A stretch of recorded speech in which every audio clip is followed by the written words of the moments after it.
dia, pessoal.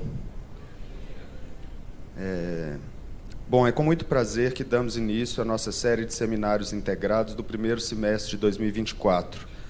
Gostaria de começar agradecendo a presença de todas e todos, em especial ao arquiteto professor Edgar Mazo e a arquiteta Natália Lessa, nossos conferencistas convidados de hoje. Neste momento, convido o professor Fernando Pacheco, do colegiado do curso de Arquitetura e Urbanismo da PUC Minas, representando o nosso chefe de departamento, professor Mário Lúcio Pereira, para realizar a abertura oficial do evento. Pedimos, por favor, que desliguem os celulares e passo a palavra ao Fernando aqui. Obrigado, gente.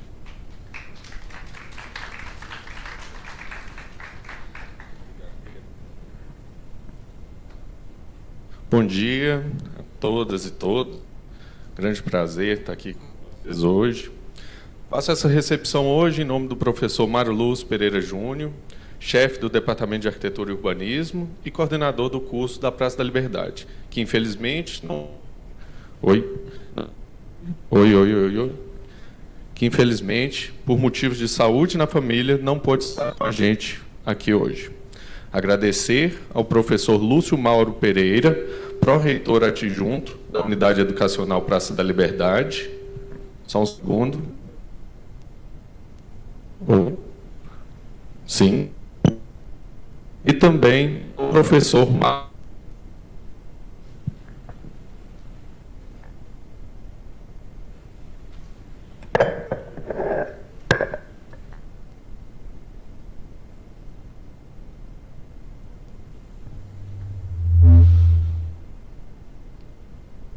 Teste. Oi, som. Ótimo. Então, retomando, agradecer também ao professor Marcos Arraes e Silva, diretor acadêmico da nossa unidade Praça da Liberdade, ao professor Dani Zarredini, diretor do Instituto de Ciências Sociais, e ao professor Sérgio de Lima Saraiva Júnior, coordenador dos cursos de Arquitetura e Urbanismo do Coração Eucarístico. Agradecer em especial a presença de todas e todos e destacar nossos estudantes de seminários 1, 2, 3 e 4, assim como dos demais períodos, tanto da Praça da Liberdade como do Coração Eucarístico, que dedicaram seu tempo neste sábado para comparecer às nossas conferências de abertura. Não podemos deixar de destacar todos os nossos professores, técnicos dos cursos, monitores e também, como até grande destaque, o nosso setor técnico-administrativo, sem os quais não seria possível a realização dos nossos seminários. Destacar as coordenações específicas de evento, comunicação e também de seminários, que dedicaram muitos dias e horas de trabalho. E também, e muito importante, aos nossos convidados de hoje, que gentilmente aceitaram o nosso convite, o professor colombiano Edgar Mazo e a arquiteta Natália Lessa, de Salvador, na Bahia. Nosso muito obrigado a todos vocês. O Departamento de Arquitetura e Urbanismo da PUC Minas promove de hoje até dia 1º de junho a nossa série de seminários internacionais, que ocorrem de forma integrada entre as unidades Coração Eucarístico e Praça da Liberdade. Nesse semestre, desenvolvemos a temática Viver nas Cidades em Tempos de Emergência Climática. A programação conta com 7 conferências ministradas por convidados e convidadas nacionais e internacionais, atuantes no mercado ou na área acadêmica, e tem como objetivo fomentar a discussão dos princípios que norteiam o ensino da arquitetura e urbanismo na universidade por meio de práticas contemporâneas que lidam com a complexidade do nosso campo disciplinar. O evento é aberto ao público e a toda a comunidade acadêmica. Para a conferência de hoje de abertura do nosso seminário, temos o prazer de receber o arquiteto e professor Edgar Mazo. Edgar é arquiteto formado em 2003 pela Faculdade de Arquitetura e Universidade Nacional da Colômbia, UNAL, candidato ao mestrado em Arquitetura Moderna pela mesma universidade em 2005 a 2006, e entre 2014 e 2016 foi assistente do mestrado em Crítica e Projeto e do mestrado em Paisagismo da Universidade Pontifícia Bolivariana, UPB, em Medellín. É mestrando em Processos Urbanos e Ambientais pela Universidade EAFIT. Em 2023, com o projeto Parque no Bairro Prado, foi selecionado como finalista do Prêmio Internacional de Paisagem Rosa Barba e como finalista do Prêmio Americano MCHAP Mies Crow Hall. Em 2022, vencedor da 28ª Bienal Colombiana de Arquitetura e Urbanismo na categoria Urbanismo e Paisagismo. Também teve destaque e foi premiado por diversas instituições e premiações internacionais, como 23ª Bienal Pan-Americana de Arquitetura de Quito, do Prêmio Pan-Americano na categoria Espaço Público, da 5ª Bienal Latino-Americana de Arquitetura Paisagística, da 7ª Bienal Ibero-Americana de Arquitetura, dentre outros. Destaco ainda que em 2021, como co-diretor do Conatural, vencedor do Prêmio Internacional de Arquitetura Sustentável Rollsim, ouro na categoria latino-americana e prata na categoria global, com o projeto do Pantanal Jaboque, na cidade de Bogotá. Em 2018, primeiro lugar na Bienal Latino-Americana de Paisagem no México, na categoria Obras Não Construídas, com o Parque La Assomadeira, na cidade de Medellín. Vou resumir por aqui, porque, como podem ver, nosso convidado dispensa apresentações, tendo tanto diversas obras de destaque, como premiações em âmbito nacional e internacional. O tema da conferência de hoje é Retorno ao Jardim. E, por fim, para ser cordial, em espanhol, muchas gracias, Edgar, por aceptar nuestra invitación y una excelente charla para todos.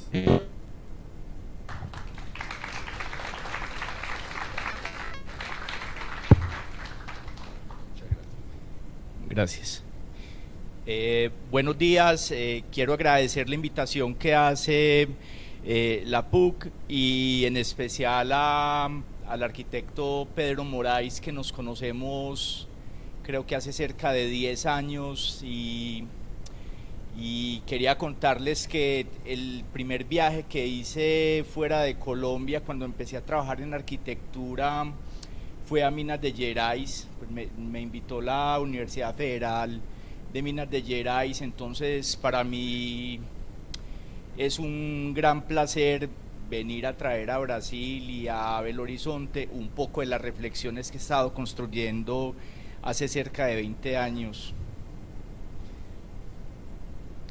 Bueno, entonces ayer estaba hablando con Pedro yo creo que sobre el origen de esta pregunta que se remite a la formación de la cultura realmente, porque si nosotros nos logramos ubicar mentalmente cuando el hombre entra a la caverna y hace el primer dibujo, ese dibujo, él no está viendo los animales que está dibujando dentro de la caverna porque hay una distancia entre el exterior y el interior mínimo de unos 100 metros y es oscuro. Entonces si nosotros nos imaginábamos finalmente afuera hay un mundo salvaje y lo primero que él hace es que cuando entra a la caverna ya genera una relación entre interior y exterior, y podríamos decir que eso es muy cercano al inicio de la cultura y hay una separación de la naturaleza.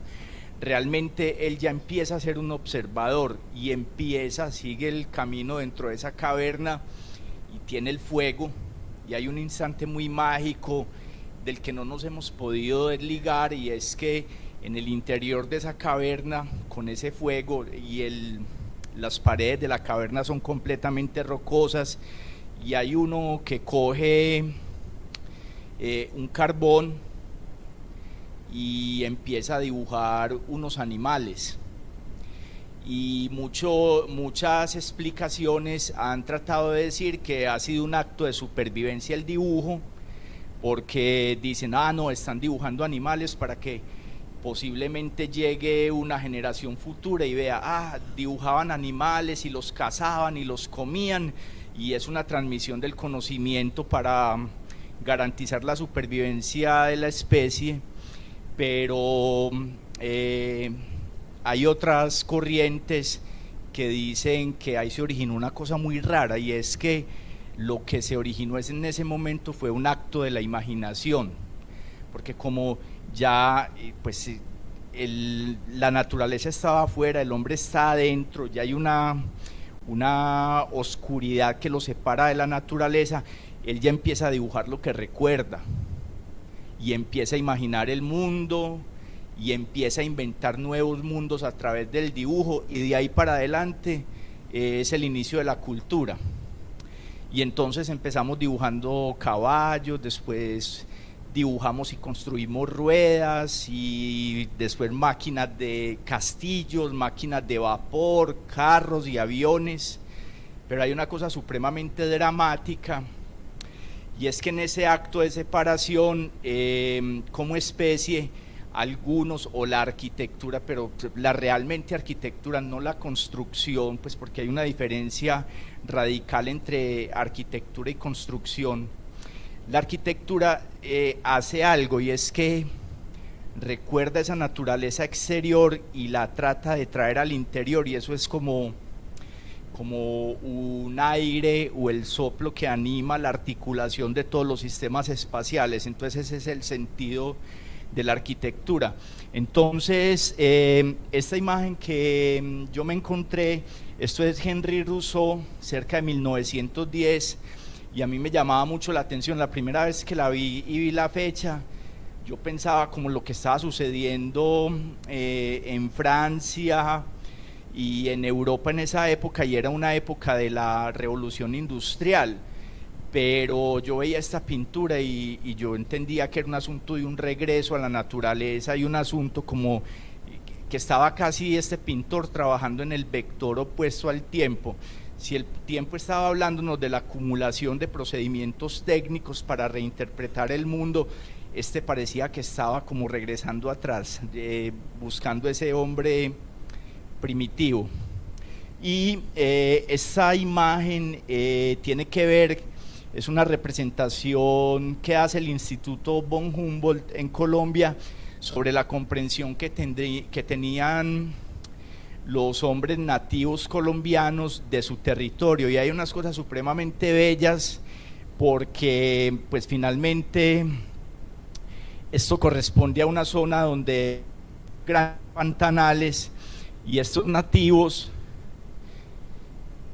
empiezan a sacar tierra para conducir el flujo del agua finalmente empieza a alimentar los cultivos, pero también es el sistema de navegación y alimenta a los animales. Entonces es una despensa, y al mismo tiempo reutilizan el material para la construcción de sus viviendas. Pero posiblemente, y de lo más importante que sucede en esta imagen, es que esto es un acto religioso. O sea, esto para ellos era un acto mágico, no era un acto funcional en términos de los discursos contemporáneos, donde tratamos de explicar, pues mejor dicho, todos sabemos que o entendemos el cambio climático, pero hay miles de personas simplemente tratando de explicar lo que estamos sufriendo todos de manera científica. Y la ciencia pues ha sido una de esas invenciones, uno de esos dibujos que ha hecho el hombre en el interior de esa caverna, tratando de explicar la naturaleza. Entonces esto es Colombia. Pues Colombia tiene una condición muy particular, y es que llegan 3 cordilleras, y por aquí siempre hay unas corrientes de vientos que están llevando agua. Este es el Chocó colombiano. En esa zona llueve todos los días, o sea, completamente todos los días uno ve que el agua está cayendo. Y en esta cordillera, que es donde yo vivo, en Medellín, es la cordillera central, y aquí está el Valle de Aburrá, entre esta cordillera, y en esta zona hay una vegetación muy particular. Y bueno, por aquí suben unas corrientes de aire que van desde la Amazonía, y esta es la cordillera que tiene que ver con los llanos orientales. En eso radica la riqueza de Colombia, porque tiene que ver mucho con la geografía, y con la geografía asociada a los vientos. Entonces primero está la geografía, pasan los vientos, descargan el agua en las montañas, y el agua empieza a escurrir por todas las cordilleras, surge la vegetación abundantemente, y obviamente la fauna, y en fin, y de ahí se originan grandes fenómenos en nuestros lugares. Y esta imagen es del río Medellín. Aquí ya hay un poco de deforestación producto de la ganadería, pero Esta imagen es de nuestras quebradas. Nuestras quebradas son como pequeños riachuelos que bajan de las montañas y se conectan con el río principal, y eso que estamos viendo son piedras, que esas piedras finalmente se encuentran de manera desordenada porque disipan la energía hidráulica y la conducen en varias direcciones de manera orgánica, permitiendo la asociación con especies vegetales y animales. Entonces yo me estaba encontrando estas fotografías históricas y esto es gente que estaba leyendo, sentados en la mitad de las piedras. Estos eran habitantes de Medellín, del Medellín de 1800. Ahí están más cerca, ya ahí unos están dibujando.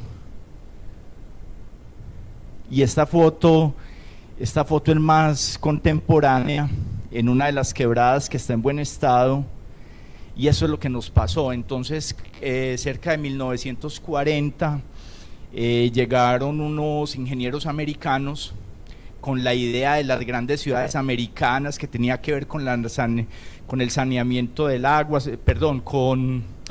con transformar los ríos en corredores técnicos, corredores industriales, y nosotros cambiamos esos paisajes anteriores por esto, donde finalmente es un trazo que produce una amnesia radical en el territorio. Y estas ya son imágenes de la ciudad contemporánea, donde en las laderas de Medellín cientos de pobladores llegan del desplazamiento producido por la violencia durante 50 años constantes, y se empiezan a localizar en las laderas hasta llegar a conformar estos entornos urbanos donde la naturaleza es completamente excluida, o esa visión original de naturaleza, producto de la presión inmobiliaria. Sin embargo, yo he tenido la oportunidad de recorrer algunos de esos barrios en varias ocasiones, y todas estas imágenes que veo para mí son imágenes de gran riqueza, porque en todas esas acciones técnicas se representan datos de la cultura, expresando su posibilidad de adaptarse al territorio. Entonces, para mí simplemente veo actos que en la arquitectura que enseñamos en las universidades no son permitidos. Entonces veo escaleras que empiezan muy anchas y parece que se reducen para que quepa un solo hombre, cambios de dirección completamente libres y espontáneos, pero con gran diversidad visual, y empiezan a aparecer estas cosas que son pequeños jardines en los ingresos a las casas. Y lo que sucede en Medellín, en algunos barrios, es que esto le llamamos antejardín, y en algunos antejardines, los antejardines sirven para establecer la relación entre el interior de la vivienda y el exterior, y en unos casos muy sofisticados tienen muebles, sillas, tienen huertas alimentarias. Entonces por ahí hay una pista importante que me sirve para desarrollar el proyecto. Tenemos cerca de 4.216 pequeñas, entre corrientes grandes y corrientes pequeñas de agua, y ese es el lugar en el que a mí me toca trabajar. Entonces, en la alcaldía de Medellín, en la alcaldía de Federico Gutiérrez, Alejandro Restrepo, que es un arquitecto, director de proyectos urbanos estratégicos, me encarga coordinar y desarrollar un grupo de 20 parques que están dispersos en todas esas laderas de Medellín. Y uno de esos 20 parques es el parque que les voy a presentar, que está ubicado en la parte superior, es el Parque de Prado Centro, que tiene una cosa muy interesante, y es que es uno de los primeros parques, o es un parque localizado en una media pendiente. Entonces en Medellín, aunque es tan pendiente, cuando yo entré a la universidad nosotros no teníamos esa conciencia de la pendiente en el estudio disciplinar. Casi todos los predios donde trabajábamos eran en pendientes llanas, o sea, nos estábamos ubicando en la parte plana del valle. Y ya en la alcaldía de Medellín me llega un me llega un trabajo que yo tenía que hacer, y era que tenía que hacer la revisión de este proyecto, que es de una manzana, de una cuadra entera, y el encargo que me hicieron fue quitar 4 muros, estos 4 muros. Cuando yo vi el proyecto, yo recordaba, como tenía imágenes del barrio donde está localizado el proyecto, y no tenía varios problemas a mi manera de ver, que uno de los problemas es que no era representativo de lo que sucedía en el barrio, porque yo lo recordaba con muchos jardines, muchos solares en las partes de atrás, una vegetación muy importante, pero adicionalmente yo veía un trazado que era muy continuo y no lograba entender cómo se podían ubicar diferentes actores o diferentes personas en ese lugar, y me parecía que el trazado correspondía más a un gesto posterior al paisaje, no veía una lectura clara. Entonces lo primero que hice, lo primero que hice fue que busqué el predio por Google Earth y encontré la imagen de mi izquierda, y ahí empezó toda la historia del parque. Entonces inventamos unas estrategias, pues, o tenía una estrategia. A mí me acompañó mucho un ingeniero forestal, gran amigo mío, Mauricio Jaramillo, y lo primero que hicimos fue rehabilitar la naturaleza. Entonces no nos imaginamos ningún proyecto, no teníamos ningún proyecto, solamente fuimos y empezamos a recorrer el lugar, y cuando entramos a ese predio empezamos a ver unas cosas maravillosas, como el predio llevaba cerrado, ya lo había comprado la alcaldía de Medellín, 12 años, tenía 12 años cerrados. Entonces y no entraba mucha gente, solamente entraban, había mucho consumo de drogas, pero un consumo muy fuerte, estaba muy deteriorado en términos de delincuencia, en fin, pero había mucha vegetación. Y yo recuerdo que lo primero que pensamos es como que no, es que lo mejor que le ha pasado a esto es que no entra oficialmente nadie, y estas eran imágenes de lo que nosotros estábamos viendo.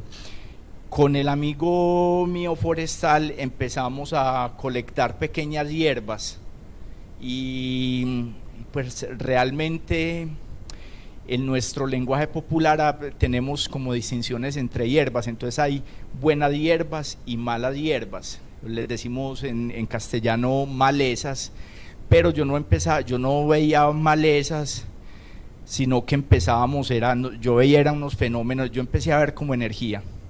Entonces simplemente, pues yo me acuerdo que yo veía que sucedía esto y miraba para arriba y entendía que el agua caía del techo y se estaba acumulando en unas escaleras, y los helechos empezaban a crecer de manera espontánea, y empezamos a hacer un trabajo casi como de una arqueología, donde nos movíamos, y cada vez que nos movíamos por el parque empezaban a aparecer imágenes de nuestro territorio, imágenes de las montañas, imágenes de algunas iglesias, vistas lejanas. Y eso sucedía porque el parque era un parque localizado en ladera, pero al mismo tiempo encontrábamos solares o fragmentos de casas antiguas con la vegetación. Ya se estaban adelantando de manera natural sucesiones vegetales, y encontrábamos esto porque el paisaje entonces se nos empezó a transformar. Entonces no era el paisaje para nosotros desde la planeación, sino que era una visión desde la intimidad, y cambiábamos la lupa para observar el territorio constantemente. Entonces muchas veces veíamos cosas a niveles globales, pero algunas veces veíamos fenómenos micro, y todos llenos de mucha riqueza. Y en ese momento, después de encontrar ese lugar y de entender que pues era realmente una gran oportunidad, porque era el último de esos otros 20 parques donde ya me había movido mucho en pendientes, había relacionado los ingresos de las casas, había entendido aspectos de esos antejardines donde la gente podía vivir en el interior de la naturaleza. Ya tenía esa idea de Rousseau y de los primeros habitantes de nuestro territorio. Entonces, la alcaldía de Medellín decide cambiar el proyecto porque tuve una suerte, y es que llegaron unas políticas públicas en construcción urbana sostenible. Las políticas públicas eran una ley, era un texto que estaba escrito en un libro, sin embargo no aparecía ningún detalle y era, pues, obviamente era pura literatura escrita por algunos técnicos y abogados. Entonces yo entendí que mi trabajo era interpretar la ley o interpretar esa norma y poderla volver espacio, y como en el predio había unas casas preexistentes, una de las políticas tenía que ver con la eficacia en la conservación de la energía para la construcción de las obras, y el predio donde yo iba a trabajar tenía unos sótanos de 3 niveles, o sea, tenía desde el nivel 0 3 niveles negativos. Entonces se empezó a articular todo, y había un tema que tenía que ver con la regeneración de la naturaleza en entornos urbanos. Era una pregunta que había tenido desde trabajos anteriores, y planteé un proceso, y el proceso tenía que ver con esto, y es que en las casas existentes no planteé demoler, sino que planteé empezar a quitar el material, hacer un proceso de desmonte, pero estaba planteando el proceso de desmonte porque además me imaginaba mucho a la gente que estaba trabajando, no realizando obras duras de destrucción de los materiales y destrucción del suelo, sino que había un asunto donde el proceso detenía un poco el tiempo, y quitar una cosa y acomodarla implica otra velocidad, pero también implicaba otro asunto, y era a dónde iba a ir el recurso, porque la obra pública tenía un presupuesto, pero el recurso iba con el tipo de procedimiento técnico que estaba planteando, tenía que ver mucho con, se iba a quedar en la mano de obra, en los trabajadores. Entonces me parecía muy interesante, porque finalmente no iba a ir para los dueños de las concretadoras o los dueños de las grandes maquinarias, sino que sí iba a ir para la gente que iba realmente a fabricar la obra, y me parecía muy interesante. Entonces empezamos a desmontar el material y lo llevábamos a los sótanos de las casas, y el proyecto anterior, el que había antes de yo trabajar en esto, simplemente arrasaba completamente el suelo, construía un muro de contención de cerca de 7 metros de altura, y después tenía que volver a llevar terreno para volverlo para volver a generar esas rampas, y el terreno tenía que ser compactado. Entonces yo realmente respeté la morfología de las casas, quitaba el material, lo metía en los niveles inferiores de manera ordenada, y generaba contenedores, y esos contenedores posteriormente, a través de la colocación de geotextiles, llevaba tierra encima, y sobre esa tierra sembramos, y esa era la hipótesis mía. Pero además había una cosa interesante, y es que con toda esa agua que tiene Medellín, la que vieron en las imágenes, Medellín tenía una filosofía para el manejo de aguas. Nosotros trabajábamos con procesos de alcantarillado. Alcantarillado es como acá, pues veo, y es que son tubos de concreto que cogen las aguas de las vías o sacan las aguas de los parques, los llevan a esos tubos de concreto, se mueven rápidamente las aguas por los tubos, llegan a los ríos principales, y aguas abajo producen grandes desbordamientos, y estamos sacando el agua del lugar natural donde trabajamos. Entonces este proceso, como yo lo planteaba, me decían, ¿y dónde están los desagües? Yo, no tiene desagües. ¿Cómo que no tiene desagües? Sí, el agua se va a quedar acá. ¿Pero para qué se va a quedar ahí? No, básicamente el parque va a tener un funcionamiento natural, y simplemente iba a aumentar la tasa de crecimiento vegetal. Muy honestamente me han preguntado cuántos metros cúbicos de agua capta el parque. Yo no lo he calculado, ese no ha sido realmente mi interés, porque mi interés ha sido el fenómeno, y creo que pues finalmente se trata de dejar el agua en el parque, de dejar el agua en un territorio, y ver cómo reacciona, y otros seguramente harán los cálculos. Entonces teníamos estos dibujos antes de empezar el proyecto, hablábamos de la tasa de crecimiento, de la velocidad de la vegetación, y esto es algo del proceso constructivo porque encontrábamos piedras y en algunos momentos llevamos trituradoras para lograr hacer filtros, y esto es, este es un poco el funcionamiento. Simplemente era la construcción de terrazas coincidiendo con algunos muros que preexistían, los materiales del desmonte localizados en las partes inferiores y la tierra, el agua permeando y la vegetación creciendo constantemente. Esa era la hipótesis sobre la que estábamos trabajando. Entonces empezamos la configuración del parque y había una gran pregunta, y era cómo volver el parque una máquina de recolección de agua que permitiera el surgimiento de la vegetación. Entonces empezamos a generar primero varias estrategias. Terrazas. Las terrazas coincidían con la morfología o las formas de las casas preexistentes, o sea, los trazados empezaron a hacer casi una arqueología de la morfología preexistente, pero adicionalmente empecé a construir esto, unos montículos, o creo que ¿cómo le dicen? Morriños, unos morriños, agrupaba los morriños, y cuando bajaban las aguas de escorrentía, con los morriños empecé a hacer valles, y en los valles se quedaba el agua. Entonces empecé a entender la geografía a un nivel mayor, y empecé a hacer sitios de acumulación de agua. Y antes de yo llegar, si recuerdan la fotografía, esto era un parqueadero completamente cubierto, y esa retícula era la estructura del parqueadero.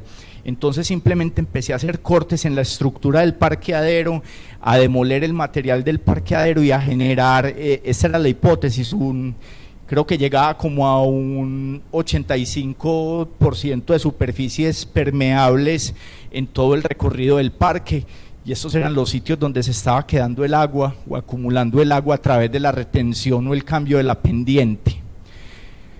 En esta zona era un patio donde llegaban todas las aguas de los niveles superiores, y tenía un sistema alternativo donde subterráneamente las llevaba a ciertas zonas para que fortalecieran el flujo hídrico en épocas de mayor sequía.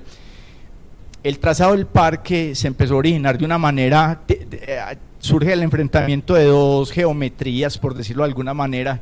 Por este lado, esto que parece una serpiente finalmente tiene que ver con la posibilidad de extender el recorrido para disminuir la pendiente. Desde ahí se origina la morfología, y por el otro lado yo empiezo a recorrer casi por un laberinto donde recorro las casas de las salas preexistentes, pequeños recintos, y el amoblamiento está disperso. Hay amoblamientos de varios, pensando como en varios grupos para una persona, 2 personas, grupos más amplios, en fin.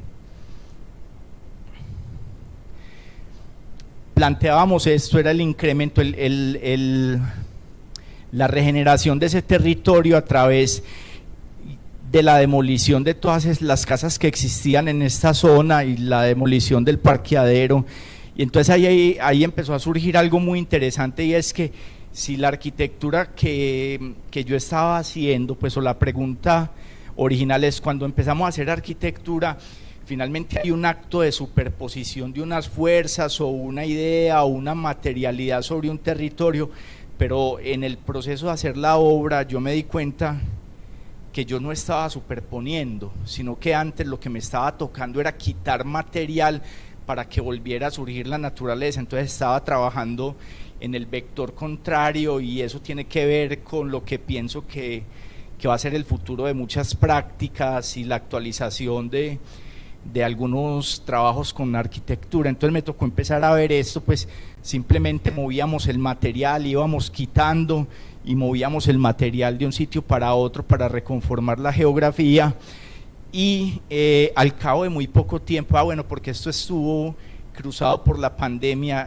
a mí hay personas que lamentablemente la pandemia fue fatal, pero para el jardín estuvo muy bien, porque lo que sucedía es que toda Medellín tiene una política donde el 70% de las personas que trabajan en las obras debe ser de los barrios periféricos o de los barrios relacionados con las obras públicas. Entonces aquí trabajábamos, creo que éramos cerca de 120 hombres, y esto es un barrio localizado, para acá es un barrio completamente popular, y en este lado era el barrio, por decirlo de alguna manera, era un barrio era un barrio de gente rica al inicio, a mediados del siglo en Medellín.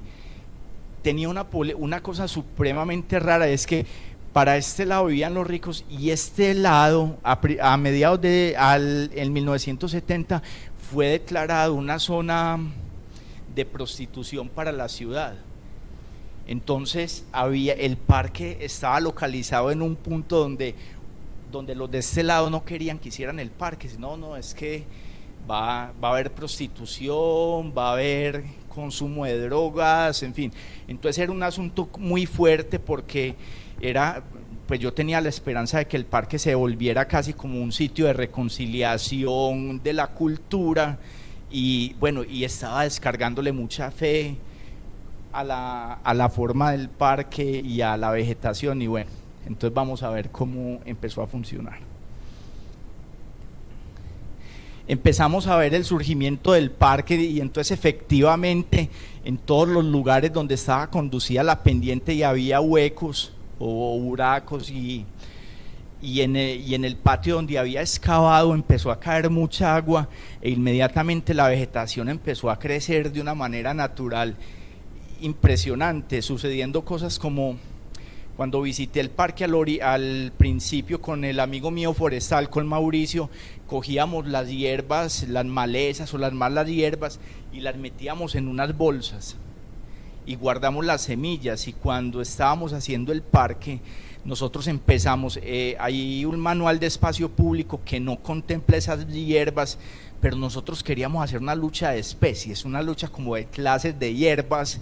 Entonces sembraban las buenas hierbas y nosotros regábamos en las noches las malas hierbas, y empezábamos a ver la competición entre ellas, pero además tenían un propósito, y es que era un propósito que era la inclusión, pero adicionalmente pues porque había hierbas supuestamente malas que eran utilizadas en la medicina tradicional. Entonces queríamos rescatar esa tradición, porque entendíamos que si rescatábamos la tradición, finalmente era una manera de poder generar unas posibilidades de gobierno de las comunidades sobre el parque.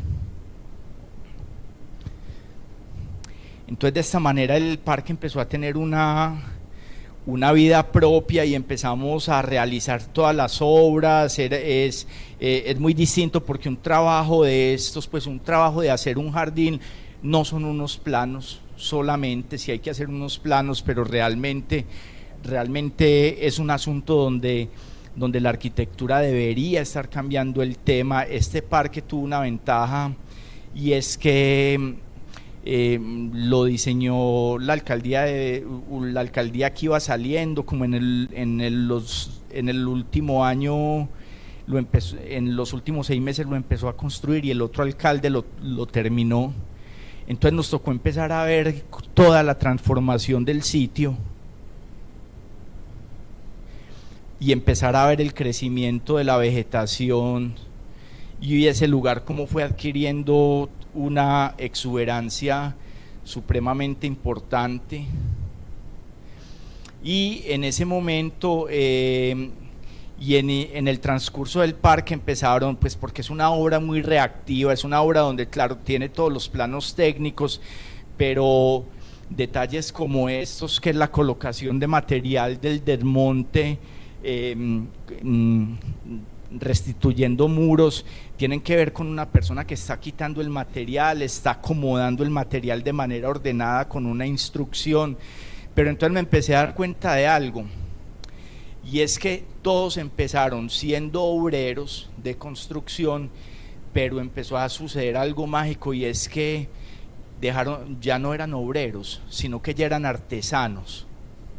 y ya estaban era haciendo una cosa singular, ya las acciones no eran repetitivas, sino que tenían que ver con la comprensión del lugar. Yo llegaba a la obra en las mañanas y todos eran orgullosos de lo que habían hecho en la tarde anterior, entonces mira cómo hice esto, ¿qué te parece? Mira cómo estoy haciendo aquello, mira esto que están haciendo. Entonces ese detenimiento en el tiempo, en la época de pandemia, cambió mucho la visión de muchas personas relacionadas con la obra.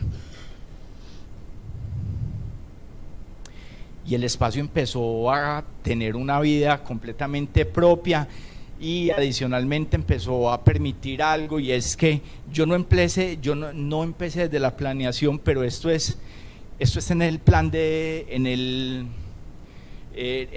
ordenamiento territorial, y es que estos son corredores ecológicos que vienen desde la montaña. Entonces esta es una pieza clave en esos corredores ecológicos que empieza a articularse con el desarrollo.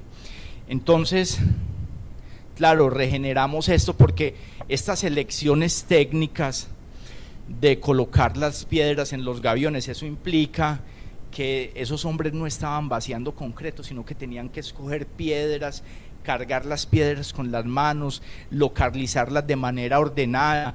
En estos otros muros sucedían cosas muy particulares, y es que me di cuenta que los que sabían hacer muros con piedra eran los hombres viejos, que finalmente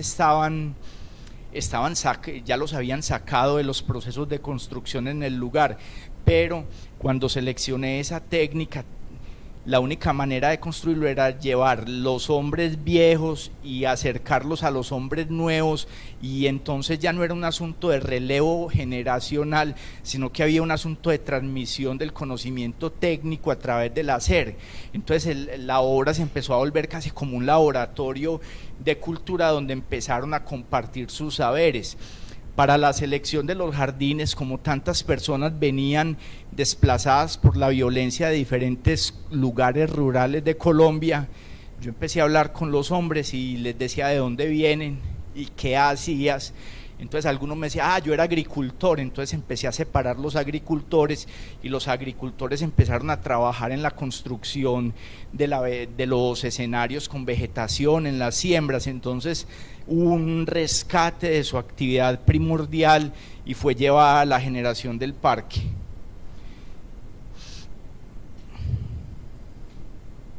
Pero también sucedía esto porque el parque, el acto de regeneración, lo que fue pasando es que uno empieza a regenerar supuestamente con la materia, con la vegetación, pero muy rápido la visión cambió, y yo me di cuenta que realmente lo que estábamos regenerando era la pregunta sobre la naturaleza en las ciudades.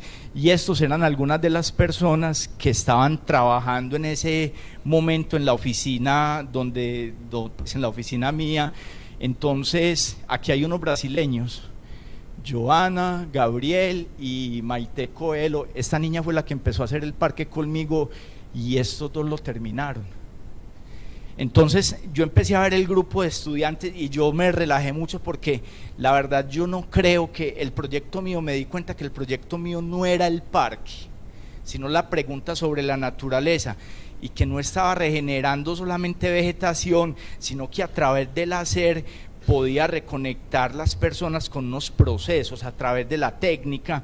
Entonces hacíamos esto, y es que hacíamos clases. Ese era el jardín de mi oficina, porque hicimos unos prototipos en mi oficina de la vegetación que iba a utilizar en el parque, y llevaba, esto es un sábado, los sábados no trabajamos en Colombia, pero hacíamos clases de dibujo, y todos empezábamos a dibujar jardines, y se empezó a generar en el grupo una afinidad muy fuerte, hasta tener gente del equipo de trabajo que lograba cambiar los códigos de dibujo, porque nosotros lográbamos dibujar esto, nosotros estábamos muy cercanos en la imaginación a esto. Entonces, si se acuerdan cuando les decía que estábamos en la naturaleza, entramos a la caverna y empezamos a inventar el fuego, la rueda, el auto. Yo me di cuenta que ya no estábamos inventando autos, sino que estábamos como volviendo a salir de la caverna, y estábamos haciendo estas cosas a través de nuestro trabajo.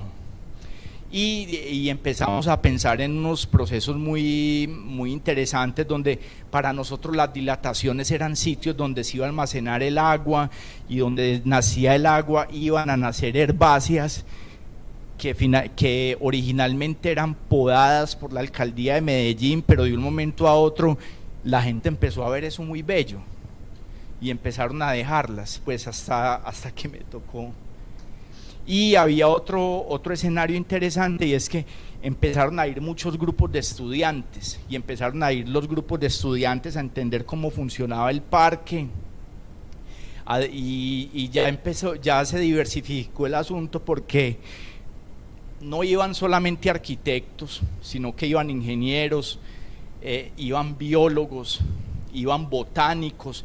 Entonces el parque se empezó a volver como una aula múltiple, y la gente empezaba a conversar sobre ello, sobre lo que estaba sucediendo ahí. Y también se transformaba en un escenario nuevo de encuentro para las personas, para los niños, para gente de diversas edades. Y lo otro que sucedía es que finalmente aparecía de nuevo la geografía que había estado oculta, se volvió como fundamental en esta escena urbana, y nos enfrentamos nuevamente al regreso al jardín y esos mundos microscópicos que había visto en las humedades de los muros cuando había ido a las primeras visitas. Yo había hecho eso, entonces yo les decía, pero ¿para qué con ladrillos? Y yo, no, es que van a contener la humedad de la lluvia y van a crecer musgos. Eso no va a pasar. Y finalmente fue con una gran emoción para nosotros como entender que estas grietas y eso que estaba siendo despreciado completamente por la cultura contemporánea, pero que era un valor de lo que ocurría en nuestras laderas y aparecía reiterativamente, yo veía que se estaba filtrando por una opción técnica que venía pues desde el conocimiento de la arquitectura, pero estaba de nuevo puesto en un lugar original. Y el lugar, digo que es original, no porque a mí no me parece que era original porque yo me estaba inventando algo novedoso, sino que lo interesante es que estaba yendo al origen del territorio, a la génesis de la relación de la tierra con el agua, con la humedad, y a las interpretaciones que hacía la cultura.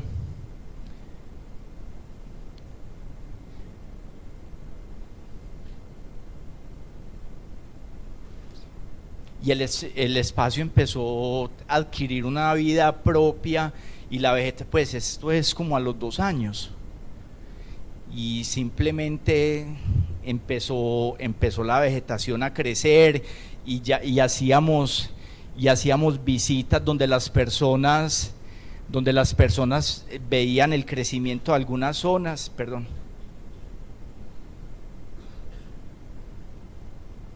y se volvió el jardín de todos, porque estos hombres que estaban en el inicio de las visitas conmigo, aquí estamos sobre el parqueadero, esto es lo que demolimos y dejaron las vigas.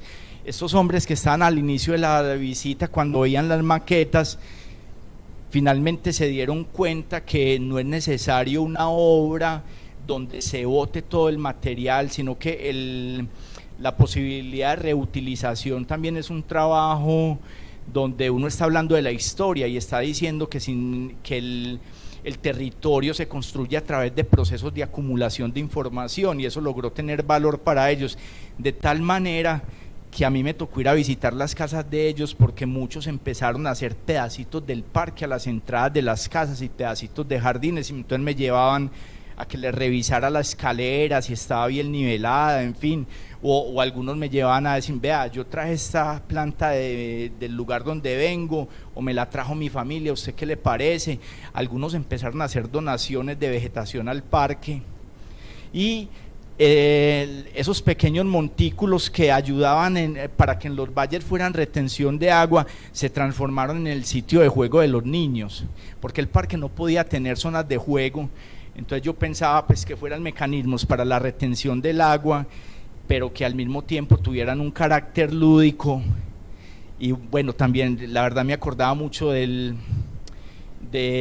cuento del Principito, donde cada hombre estaba como en su planeta, y esa idea me obsesionaba mucho. Entonces yo decía, no, un niño en la cima de un montículo de esos debe tener una condición de dominio, pero al mismo tiempo es casi como una réplica a otra escala de la geografía total del valle.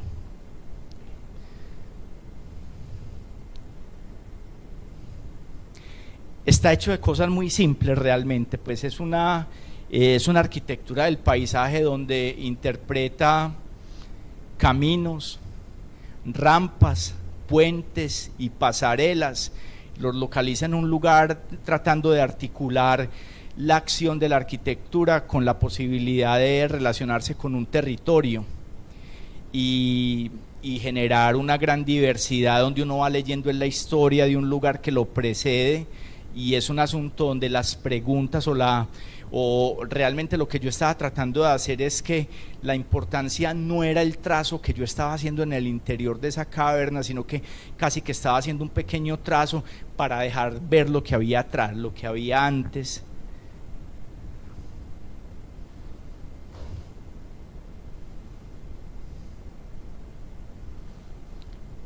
El parque estaba hecho, pues, o está hecho a través de escenarios muy diversos, entonces hay espacios un poco más amplios donde se realizan actividades, ciertos grupos sociales, entonces hay adultos mayores que van a clases de gimnasia y de yoga, también hay otros lugares donde algunas veces tú encuentras los enamorados sentados como simplemente conversando, y también hay lugares donde hay bancas solitarias, donde de pronto hay un hombre a veces leyendo un libro, o también me he encontrado un hombre fumando macoña.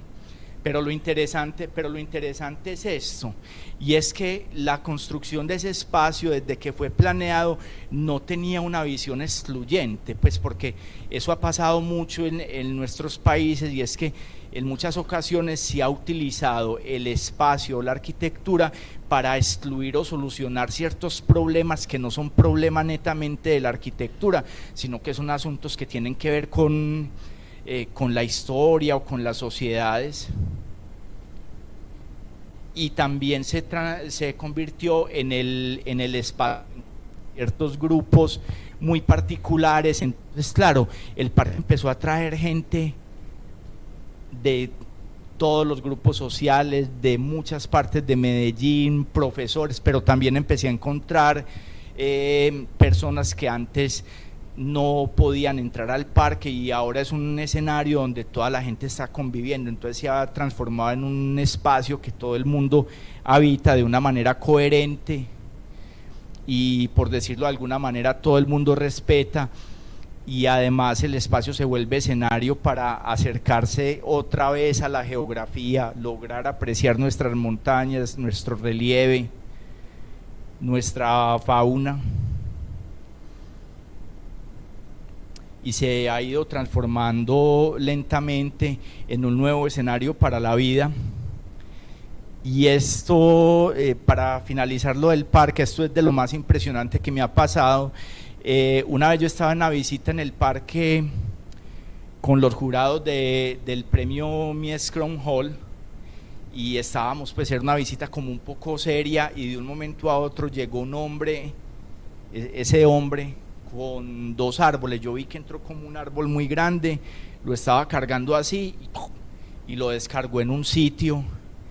Yo como que no entendía como qué pasaba, y después llegó con el segundo árbol y lo puso en otro sitio, y entonces empecé a mirar eso, y estábamos como en una conversación y el hombre me tenía un poco distraído. Entonces yo dejé al jurado y me fui a hablar con él y le dije que qué estaba haciendo, y me dijo, no, mira, es que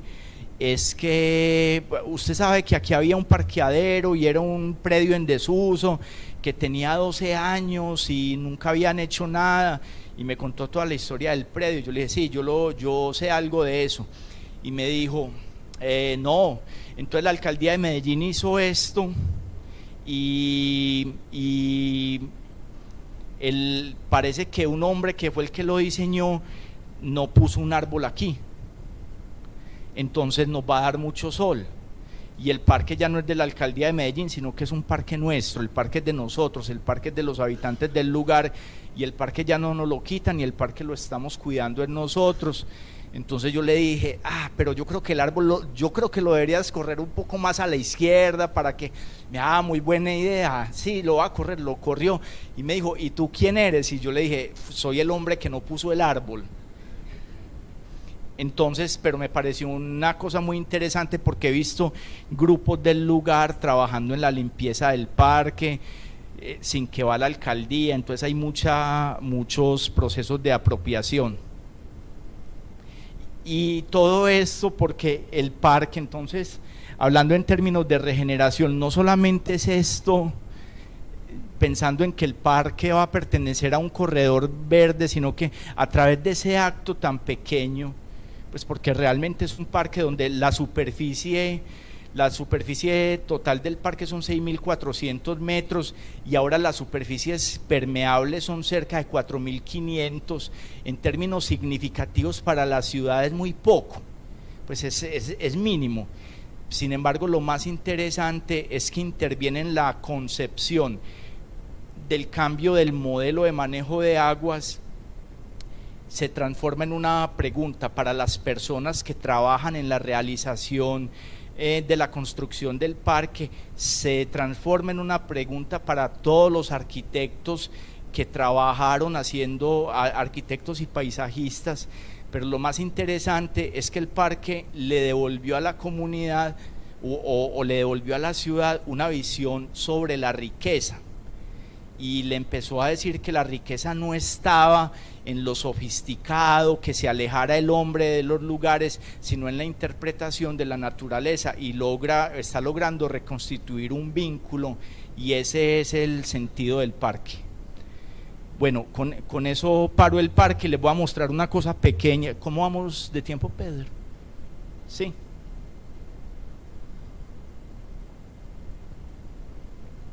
Entonces, después de eso, ahora voy trabajando en un proceso, se llama Laboratorio Vivo La Volcana, lo estoy haciendo al interior de la Universidad de Dafit a través de una beca de maestría y con la colaboración del Centro de Estudios Urbanos Urban. Este dibujo es un dibujo original que yo había hecho hace 15 años con el socio mío, Sebastián Mejía, sobre el futuro del río Medellín. Entonces aquí aparece, esto es del concurso del río, este es el río Medellín, este era el río a 5 años, donde empezábamos a regenerar las cuencas para fortalecer el río, y esto es algo de la ciudad que nos imaginábamos. Esto está en el plan de desarrollo. Ahora Medellín, para la visión estratégica que tiene como ciudad, fundamenta su crecimiento en algo que se llama redes ecológicas y tienen que ver con el agua y la topografía. Entonces, bueno, el dibujo ha tenido eco, ha interpretado normativas, entonces es un asunto como muy interesante. Y esta es la red hídrica de Medellín, y aquí está la microcuenca de la quebrada La Volcana. En la parte baja de contacto con el río está la Universidad de Dafit, y esta es la Universidad de Dafit, y este plano básicamente son zonas permeables e impermeables de toda la cuenca. Ya está impermeabilizado, o sea, no funciona o va a generar problemas. Está impermeabilizado el 50% de la superficie. Entonces, bueno, a través de esos estudios encontramos que hay varias instituciones educativas, AFIT, San José de Las Vegas, otros colegios, New School, en fin. Y por aquí está pasando la quebrada, y empezamos, y el trabajo que estamos haciendo es un trabajo donde estamos involucrando diferentes actores. Lo amarillo son urbanizaciones o vivienda, lo morado son centros comerciales, y lo morado en la parte superior es una zona que está indefinida en términos del desarrollo, y ahora estamos tratando de llevarlo a que sea un parque ecológico. Trabajamos un grupo, entonces en el Laboratorio Vivo La Volcana, está liderado por Sebastián Bustamante, pero trabajamos con Georgiani Botero, que es la directora de una empresa que se llama Biofilia. Julio César Cabrera trabajó en la formulación, y Edgar Mazo también trabajó en la formulación. Este es Mauricio Jaramillo, el ingeniero forestal. Entonces nos reunimos y armamos este programa académico. Y este programa académico pone esa idea del regreso a la naturaleza en el centro de la pregunta, y la pregunta la estamos construyendo a través de lo siguiente. Sabemos que no es solamente de arquitectos, entonces trabajamos. Hay unos profesionales que dan unas clases sobre principios agroecológicos. Entonces tenemos clases de permacultura. Esto es abierto para todos, estudiantes de toda la universidad, no es solamente arquitectos, no son arquitectos, sino que ahorita lo que van a ver lo han hecho filósofos, matemáticos, en fin. Hay otras clases que en general pues las damos algunas veces varios, que tiene que ver sobre conceptos para la lectura y configuración de espacios. Entonces, por decirlo de alguna manera, son clases teóricas. Y hay otras clases que se llaman instrumentos para la conformación de espacios, y para hacer esas clases nosotros, la rectora hizo una cosa muy interesante, y es que estaban los parqueaderos de la rectora y dijo: pongan el curso en marcha en esos parqueaderos, hagan lo que quieran con los parqueaderos. Entonces, a través de todo esto dimos las clases de principios agroecológicos, hablamos conceptualmente de qué es un jardín. Entonces le lanzamos a la pregunta a los estudiantes, y todos empezaron a estudiar jardines en diferentes épocas de la historia de la humanidad.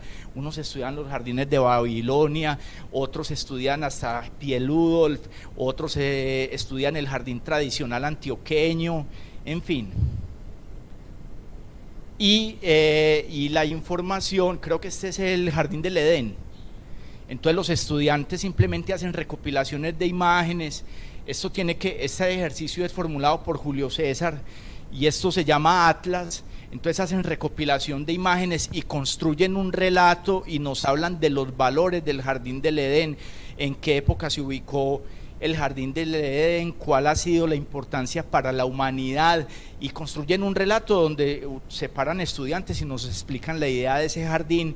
Y hay unas preguntas claves donde decimos: ¿qué del Jardín del Edén nos puede servir para construir nuestro jardín contemporáneo, que no tiene nombre? No le ponemos nombre hasta ahí. Y algunos entonces trabajan con las preguntas sobre qué era lo que hacía Piranesi, cuál era la idea de la naturaleza entre Piranesi y los jardines, y algunos hablan de los hortus conclusos. Entonces empezamos a construir una cultura en términos a la pregunta sobre qué es un jardín. Y ahí vamos, estos son los del Nilo. Y algunos estudian algunos jardines que vimos en Colombia. Entonces tenemos una recopilación, y después hay un esquema. Ese esquema es hecho por mí, y después hay ejercicios en el parqueadero, donde el parqueadero original es lo negro, la superficie negra, y los estudiantes hacen un ejercicio de sustracción de superficie para generar permeabilidad. Las formas son propuestas por ellos. Es importante entender que el problema no es la forma, simplemente ellos están entendiendo cómo pueden alterar el territorio, y lo interesante de eso es que no son arquitectos. Entonces me ha parecido fascinante, porque también encuentro unos gestos de libertad brutales. Pues este pelado, cuando yo le preguntaba ¿cómo harías esto?, me decía: no, yo simplemente demolería y quitaría cosas, y el borde queda así. Entonces hay unas apreciaciones muy interesantes. Y este ya es el jardín. Yo construí esta planimetría, pues esto es aparte del curso, y después vamos con los estudiantes, y hacemos el trazado. Ahí los estudiantes están trazando la geometría en el jardín, y después, bueno, ahí se ve un poco ya la geometría, y entendemos cosas muy, pues, espérate que esto se me varó.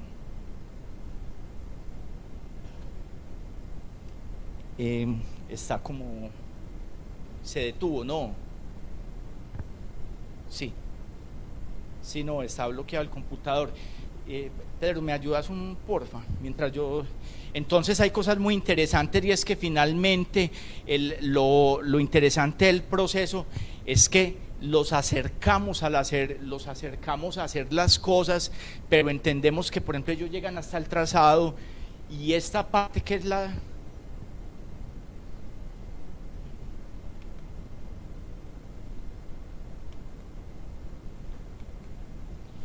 Y esa parte que tiene que ver con las sustracciones ya es hecha por un equipo técnico, porque no toda la gente, pues también eso tiene que ver en términos de eficiencia, pero entonces encontramos esto que nos producía un material que era de desecho, y ya la pregunta sobre los desechos va a los estudiantes, y empezamos a ver el desecho ya con otra cara y con otra visión, y construimos realmente. Entonces, por ejemplo, encontramos en este lugar que debajo de la capa del parqueadero original toda esta zona estaba muy compactada, entonces hay que aflojar la tierra para que realmente permee, y abrimos unos huecos más grandes porque había una capa de arcilla que parece que se originó en un fenómeno natural, y de todo eso vamos hablando con los estudiantes en campo, y esos fenómenos también se me aparecen a mí, porque porque también hay estudiantes de geología. Entonces el estudiante de geología le pregunta: hey, pero ¿y por qué está esa arcilla? Seguramente un fenómeno natural de una creciente hace no sé, esos son fenómenos entre 500 y 1000 años, hizo un depósito. Entonces es una cosa muy interesante, porque entonces nos damos cuenta que el acto de gobernanza y la participación no se hace por medios convencionales. Es más lógico que esta persona que sabe hacer la labor realice la transformación de ciertas zonas, y que el estudiante que está entendiendo sobre geología se haga la pregunta seria y nos trate de aproximar esa pregunta y se transforme en insumo técnico para el proyecto. Y empezamos a armar esto. Eso ya es parte como de unas configuraciones que hacemos con el material de residuos. Y cuando empezamos a excavar la tierra, nos encontramos que había unas arenas que eran como playas de hace miles de años del río, y entonces estaba lleno de unas arenas, y pues la verdad yo ya lo quería dejar así. Yo: no, dejemos las playas así, no pongamos nada, a ver qué pasa. Pero bueno, fue cambiando, y eso es configurado, eso es hecho pues por mí, porque realmente es un asunto donde es casi una réplica natural, esperando que en esas zonas crezca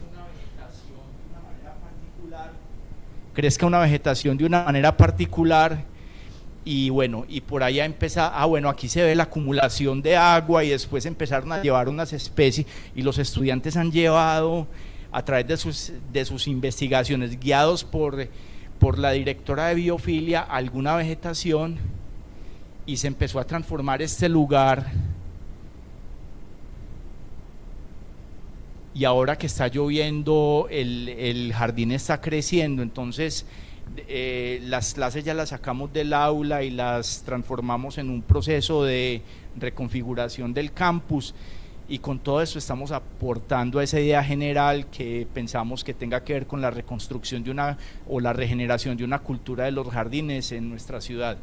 Bueno, muchas gracias.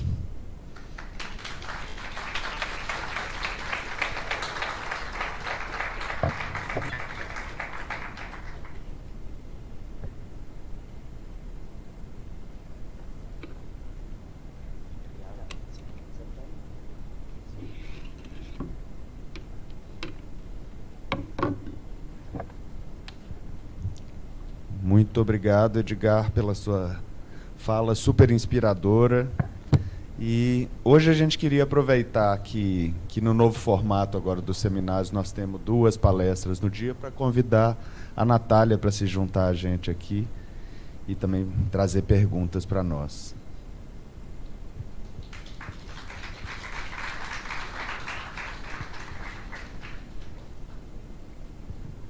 Quer começar? Bom dia, gente. agradecer aí a fala de Edgar, realmente muito, muito inspirador. Eu acho que, assim, para mim é muito enriquecedor estar vendo processos de projeto que fogem do convencional e tá atento para o que já existe, né? Então, assim, tanto no caso da arqueologia, da pré-existência arquitetônica, como a pré-existência da natureza, né? Como você falou. Então, realmente, assim, extremamente inspirador. Aí, eu acho que minha pergunta, meu questionamento, ele vai um pouco voltado a um processo e a equipe. Eu achei, assim, super interessante quando você mostra que no processo projetual você está bem atento, né, a toda a interdisciplinaridade que o projeto exige, ou a potência que isso tem, e aí você fala de captação de água, de toda uma parte de geografia, de movimentação de terra, de arqueologia, de estudo de história. E essa interdisciplinaridade, ela está dentro da equipe? Como é um pouco a equipe, a formação de equipe que você tem para esse processo projetual e de construção?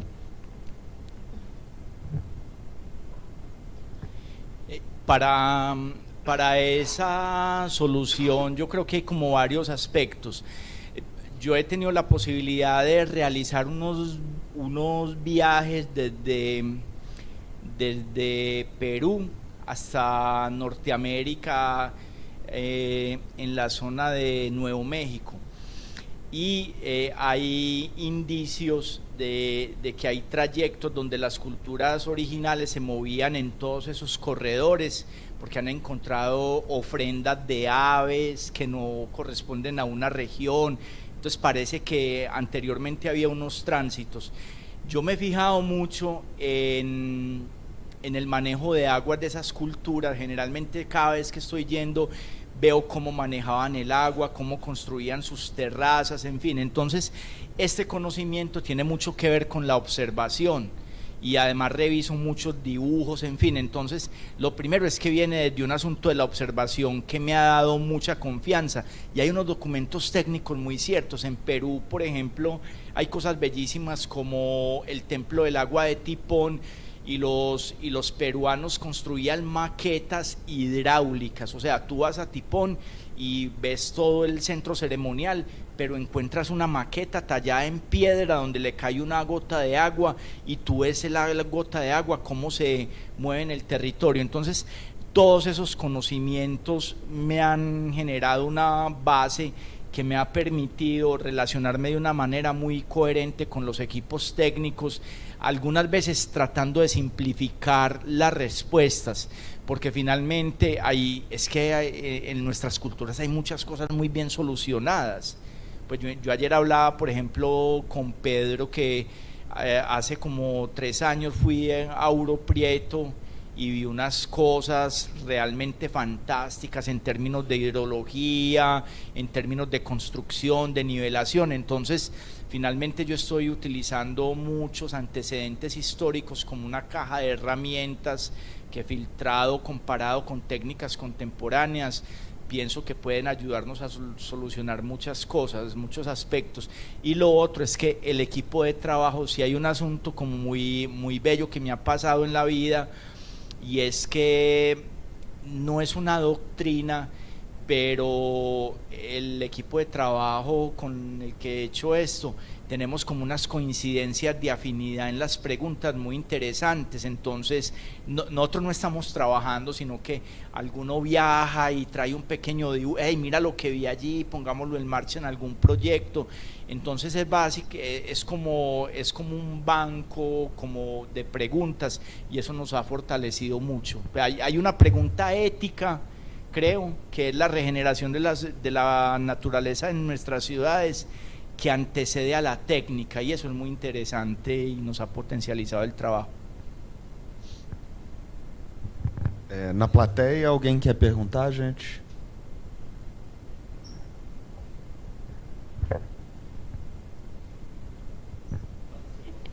Oi, bom dia, meu nome é Tainara e eu estou no 4º período de arquitetura. Você já até falou mesmo que a própria população meio que se apropriou do parque e cuida do parque. Só que aí eu tenho uma pergunta tanto dos 2 projetos, que é como que é feito meio que a manutenção do parque, já que a vegetação foi feita para ter um crescimento, se, né, tem uma poda regular, ou então realmente o intuito era deixar crescer e só manter esse crescimento para não entrar para as áreas comuns de utilização das pessoas, ou se realmente no parque foi uma questão mais da própria população cuidar ou não.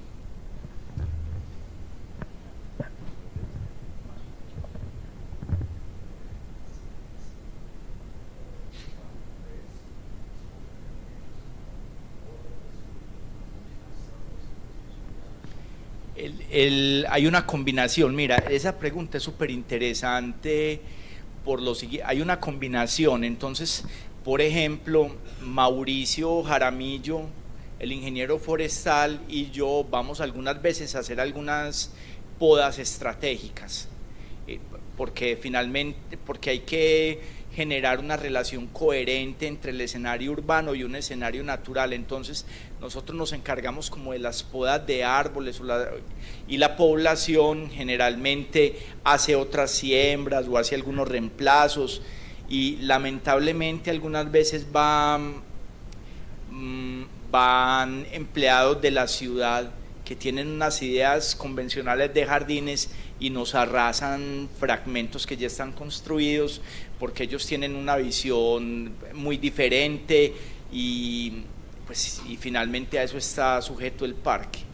Pero siempre hay como una combinación. Bueno, y cuando vamos con Mauricio, se acerca gente de la población y le explicamos aspectos relacionados con podas y mantenimiento, y algunas veces he ido y he visto gente, pues ellos mismos haciendo la poda de una manera ordenada y sin causar deterioro. Quem mais, gente? A Lúdia ali.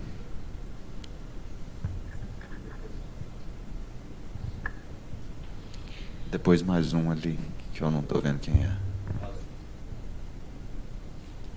Bom dia, sou Ludmila, sou professora aqui da PUC, dou aula de projeto e de representação.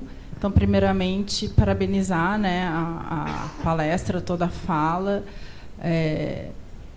Eu tenho uma pergunta, mas já quero fazer um comentário em cima dessa resposta que foi colocada, que é muito interessante como que o cuidado do espaço, né, nos traz a reflexão de que a gente não tem que só esperar que os órgãos públicos ou, né, a gestão da cidade cuide dos espaços. Então, as pessoas também têm uma responsabilidade, todos nós temos, né, com o espaço público. Então, é muito interessante pensar dessa forma também, né?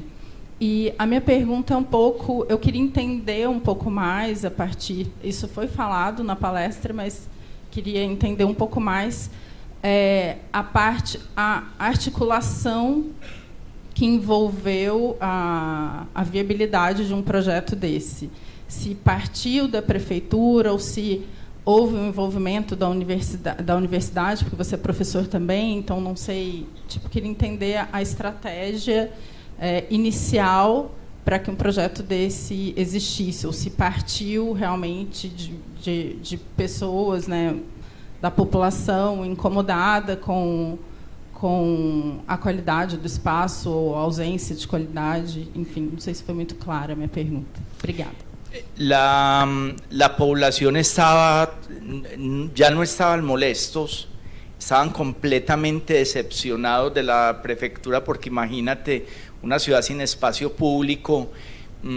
Realmente nuestras ciudades tienen mucho dinero para hacer obras públicas, algunas veces hay problemas en la planificación o donde ponen el recurso, entonces había una gran decepción por la población para hacer eso, pero la alcaldía nombró un personaje, a Alejandro Restrepo, que era el director de un proyecto general, y Alejandro Restrepo es doctor del TH de Zurich, y es una persona que sabe mucho de técnica. Entonces, mejor dicho, Alejandro permitió hacer este proyecto porque él entendía como hacia dónde iba esa visión, él entendía la importancia de unos cambios, pues de que los cambios en la transformación de la ciudad se iban a originar desde preguntas relacionadas con la técnica, y lo validó frente a la prefectura y dejó que el proyecto se hiciera.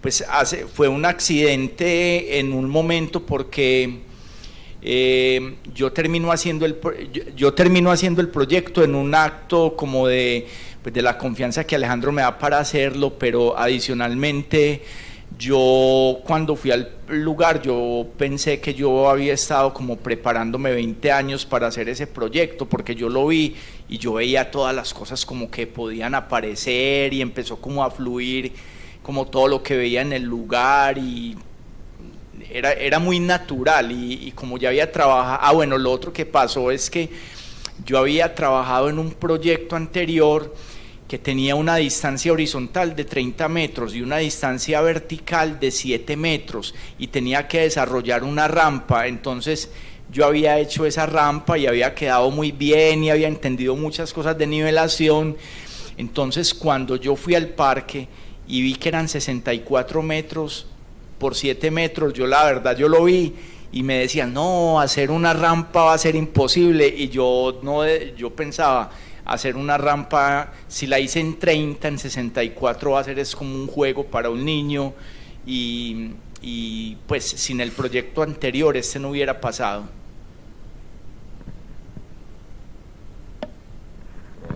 Estou com o microfone aqui. Bom dia, obrigado pela palestra, Edgar. Meu nome é Guilherme, sou professor do curso de arquitetura da UFMG, aqui perto. Minha pergunta tem a ver um pouco com regulação urbana, com a legislação. Nós estamos vendo agora no Brasil, né, o estrago que as águas estão fazendo. Acredito que você tenha visto o Rio Grande do Sul, o que está acontecendo na cidade de Porto Alegre. E aqui em Belo Horizonte, principalmente nos meses de janeiro, dezembro e fevereiro, a gente tem uma época de chuva muito forte que também destrói boa parte da nossa cidade recorrentemente, né?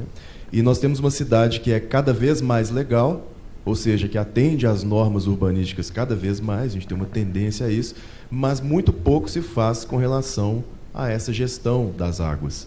E acho que seu projeto, o seu trabalho aponta para um caminho muito interessante nesse sentido, né, de tratar isso localmente, com técnicas já que são muito conhecidas de alguma maneira, mas esquecidas por outro lado. E eu queria te perguntar se existe algum estudo, algum interesse da municipalidade de Medellín em incorporar algumas dessas práticas, algumas dessas questões que você está trazendo aí no seu projeto na legislação urbana, para que isso se aplique em escalas maiores e, de fato, consigam mudar de alguma maneira a gestão das águas numa escala macro, né? Sí, pues mira, yo creo que eso no se entendió muy bien, pero en el plan de ordenamiento de la ciudad hay un tema fundamental que tiene que ver con corredores ecológicos asociados al agua, pero eso no estaba realizado técnicamente. Eso es como una de las primeras opciones, pero la prefectura, eso ya es una pregunta de la prefectura, una pregunta de muchas universidades. Entonces este parque yo creo que es como la punta de una lanza que partió algo, y ahora la pregunta se está regando en muchos escenarios y se está tratando de interpretar de muchas maneras. Ahora a nivel global o a nivel de Medellín, no, sino de Antioquia, que es el equivalente al departamento o a Minas de Gerais, por decirlo de alguna manera. Belo Horizonte es Medellín, Minas de Gerais es Antioquia. Acaba de hacer un proyecto que se llama parques de pequeños riachuelos en muchos municipios de Antioquia, tratando de incorporar prácticas relacionadas con el agua.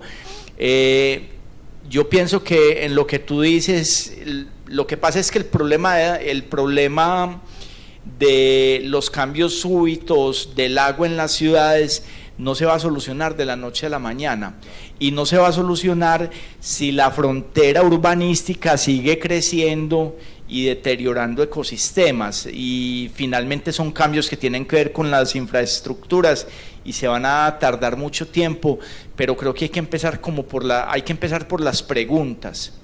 y creo que lo interesante de esto es que entender que desde pequeñas acciones tienen eso que tú dices, y es la posibilidad de volverse grandes transformaciones. Y bueno, a mí me parece muy interesante esto, es porque desde Latinoamérica es una pequeña solución a una pregunta que ya es universal.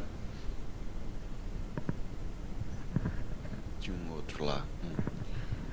Bom dia, todo mundo. Edgar, muito obrigada pela fala. Achei realmente muito interessante o projeto do parque, belíssimo.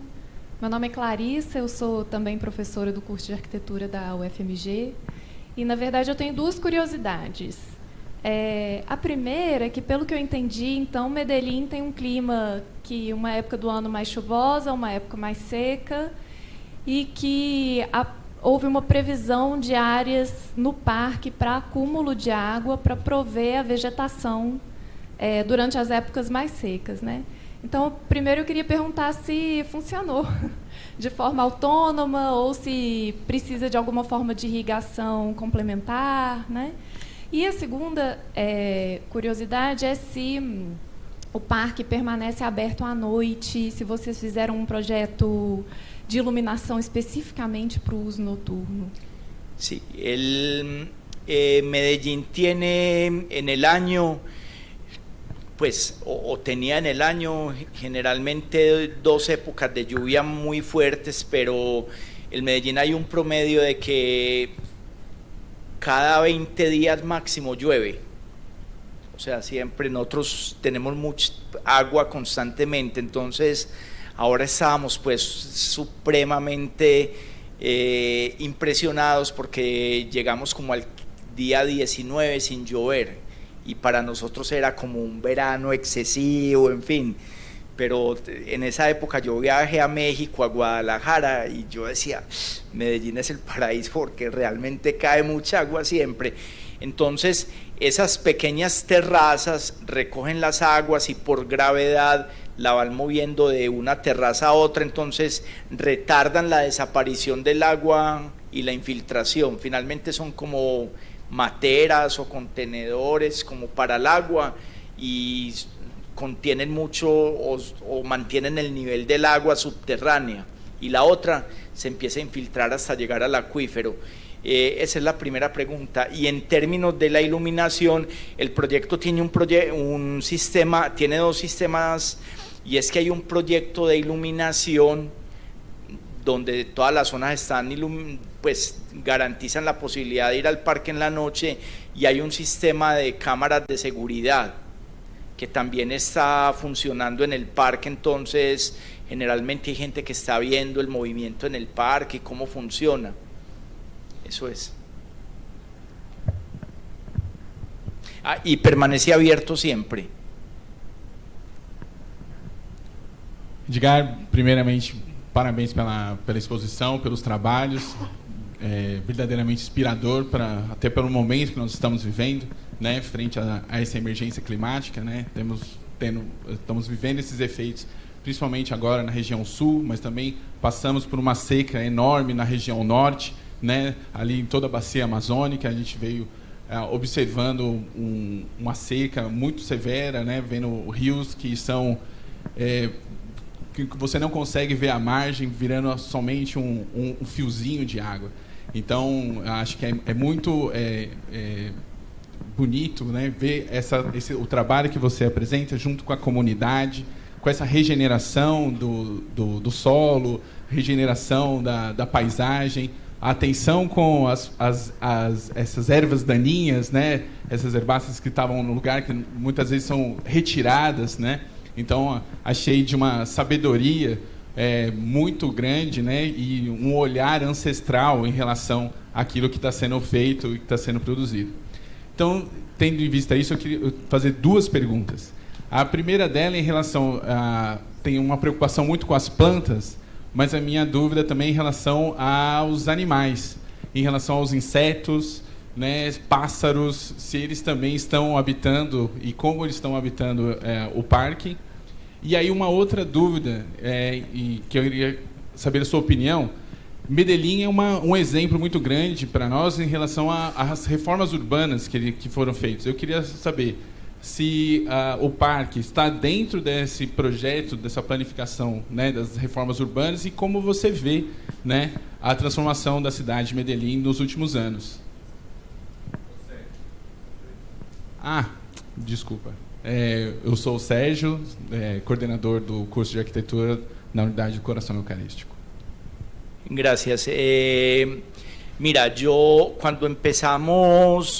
cuando yo empecé a hacer el parque no tenía gran conocimiento, pues todavía no lo tengo sobre fauna. Sin embargo, en el transcurso del desarrollo del proyecto y a partir de la relación laboral con Georgiani Botero, que es la directora de Biofilia, que es una bióloga, ella me ha enseñado mucho a ver como fauna. Entonces hacemos visitas con estudiantes al parque y una de las preguntas es catalogue 20 tipos de insectos. Y entonces Georgiani me ha dicho, es un asunto rarísimo porque ya hemos empezado a encontrar algunos habitantes nuevos que no estaban como en el panorama de los parques en general. Y hay una cosa muy interesante, y es que hay unas guacamayas que son unas aves y ahora están llegando al parque y antes no estaban. Entonces ella me dice, este indicador es supremamente bueno, además porque parece ser que en el parque empezaron a crecer unos yarumos. Los yarumos son unos árboles que son como los primeros en los estados de regeneración, y las semillas son llevadas por pájaros grandes, y nosotros no llevamos los yarumos, sino que simplemente empezaron a aparecer allá. Entonces parece que algunos pájaros de tamaños importantes están llegando al parque y están depositando semillas. Entonces hay algunas cosas que van sucediendo. También en lo que viste, como en los muros de los ladrillos, hay unos pequeños huequitos donde están llegando unas abejas que están desapareciendo en la ciudad y son polinizadoras importantes. Entonces, bueno, se ha convertido en un pequeño nicho para algunas especies que han sido desplazadas. Y ¿cuál es?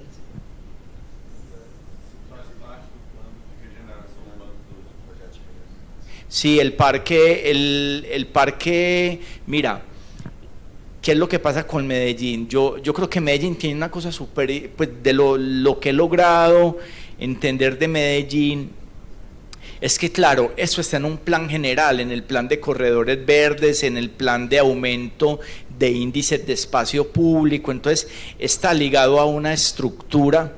En Medellín generalmente todos los proyectos están regulados por el plan de ordenamiento territorial, entonces hace parte de esos corredores estratégicos. Y la transformación de Medellín, yo veo que suceden cosas muy buenas. Pues lo bueno de Medellín es que generalmente llega un alcalde, tiene un proyecto, llega otro alcalde, tiene otro proyecto, pero muchos alcaldes han tenido la necesidad, o nosotros somos una cultura como muy afín a transformar el territorio, y en algunos periodos con preguntas interesantes. Nosotros empezamos haciendo colegios de calidad, bibliotecas en las laderas, sistemas de movilidad, parques de ríos, espacio público, y ahora el alcalde que acaba de ser elegido fue el alcalde que permitió la construcción de ese parque. Entonces seguramente él va a seguir con ese plan de la regeneración de la naturaleza en las ciudades. Me ha pasado una cosa como muy impresionante, y es que lamentablemente las ciudades a través de sus alcaldías construyen sueños, hacen infraestructuras, pero me ha tocado ver como preguntas muy interesantes y muy buenas, por ejemplo, favoreciendo favelas a través de la construcción del espacio público, y lamentablemente ahora se han vuelto lugares que han permitido el ingreso a muchos extranjeros que van a buscar esa explotación sexual de niñas y niños. Entonces es muy triste porque ha hecho unas cosas bellísimas. Los sistemas de movilidad han cambiado radicalmente la ciudad. Es increíble. Imagínate que yo, para ir de una favela al centro de la ciudad, antes te podías demorar 2 o 3 horas. 2 o 3 horas para llegar al centro de la ciudad, y había gente que a los 30 años había bajado 2 veces, huido 2 veces al centro de la ciudad. Con los sistemas de transporte los chicos van mucho más rápido, y eso les ha dado la posibilidad del ingreso a las universidades, y el ingreso a las universidades les da la posibilidad de ser actores claves en sus territorios. Es una cosa positiva muy bella, pero al mismo tiempo esa posibilidad de la movilidad y el desplazamiento ha permitido que entren otras cosas que es incontrolable. Entonces es muy fuerte, porque por un lado se hacen grandes esfuerzos, funciona, y aparece algo tratando de pervertir lo que está sucediendo. Y entonces ahora estamos viendo cómo trabajamos como para volver a equilibrar ciertas zonas y impedir un poco el deterioro. Mais alguma, gente? Buenos días, Edgar. Me pareció muy inspirador tu... Estoy aqui. Me pareció muy inspirador tu... Desculpa interromper, só levanta a mão para a gente ver onde você está. Ah, vou pedir, por favor, pro rapaz lá dentro da cabine para acender um pouco a luz da plateia. Obrigado. Okay. Ali. Buenos días, Edgar. Me pareció muy inspirador tu palestra, el hecho de volver a la naturaleza, y hay tantas cosas que me pareció muy interesantes, pero en todo lo que comunicaste me generó una curiosidad específica. Es cómo lograste la convocatoria para unir esos grupos afectados de la violencia interna que sucedía en ese lugar. ¿Y cómo conectas esos conocimientos de las personas que sabían, por ejemplo, las técnicas constructivas en piedras con los conocimientos técnicos de ahora? Y si lograron mejorar las técnicas o algún sistema constructivo nuevo. Gracias. Bueno, la conexión con los grupos, pues yo creo que ha sido muy libre a través de conversar y escucharlos. Yo, por ejemplo, creo que el trabajo de acercamiento a las comunidades en los territorios nunca lo he hecho con encuestas o con tablas, haciendo preguntas. Solamente, y en las conversaciones hay una pregunta frecuente que he utilizado, y es: ¿qué es lo que te parece más bello de este lugar? Y cuando he hecho esa pregunta sucede algo, y es que no empobrezco a las personas, sino que finalmente ellos hablan es de su riqueza, de la belleza o de lo exuberante de los lugares. Entonces yo no me pongo en una posición de un arquitecto que está brindando una asistencia para mejorar las condiciones de alguien, no, simplemente voy a que me muestren la belleza y trabajo con la belleza. Y en términos de las técnicas constructivas, sí, hay unas cosas que hemos avanzado mucho, por ejemplo en la construcción de muros con concretos ciclópedos, que son muros como con arenas y piedras muy gruesas. Hemos logrado hacer algunas experimentaciones en los vaciados, donde han adquirido unas expresiones muy interesantes que estaban perdidas, y también hemos involucrado aspectos interesantes como lo que para otros en un momento eran errores. Como esto está asociado a la permeabilidad, finalmente son como jardines que están creciendo en muros a través de la porosidad del concreto. Entonces por ahí han ido apareciendo algunos hallazgos. Mais alguém? Bom, eu vou fazer uma aqui então. Uma coisa que pareceu interessante, Edgar, no projeto do parque, é uma correlação entre 3 coisas. Primeiro, uma abordagem conceitual, né? Se a gente vê o projeto que vocês acabaram fazendo em comparação com o projeto que existia antes, ele é claramente muito menos rígido em termos de desenho, e, ao mesmo tempo, ele considera muito mais o que existe ali. Uma abordagem mais cirúrgica do projeto e menos impositiva, como se não existisse nada ali. Mas isso traz também uma dificuldade de desenhar as coisas, né? O projeto é quase indesenhável, ele exige uma proximidade muito grande da execução e da obra, porque é impossível desenhar, este tijolo vai sair daqui, vai entrar ali. E, ao final, na hora que a gente vê o resultado disso, o que resulta é muito mais espaço do que forma, em termos, né, de arquitetura. Não é uma arquitetura espetaculosa ou chamativa que chama atenção pelo desenho. E essas coisas têm uma relação, né? A própria abordagem inicial de lidar com o que existe, a impossibilidade de desenhar e o que resulta ser muito mais um espaço vivido do que uma forma perceptível pelo olhar. Como que você relaciona ou reflete sobre a correlação entre essas três coisas?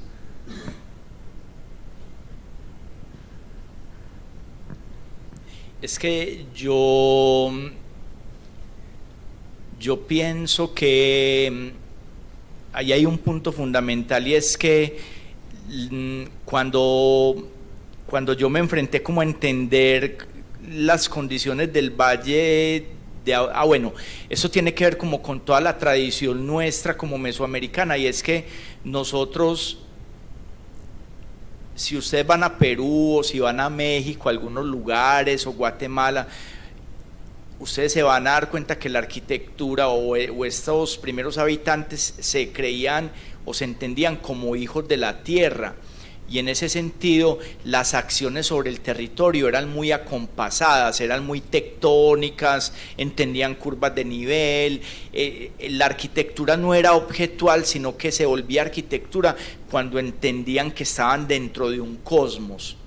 Entonces, claro, esto tiene algo de eso, pero en particular lo otro que sucede es que en Colombia nosotros estamos en la franja tropical, y los primeros habitantes construían mucho con la vegetación, porque el material de nosotros eran las maderas, los troncos, en fin, y nosotros no teníamos esa zona desértica que tienen los peruanos, que por eso es que nosotros en Perú vemos como todavía esas grandes arquitecturas, porque finalmente no se han meteorizado.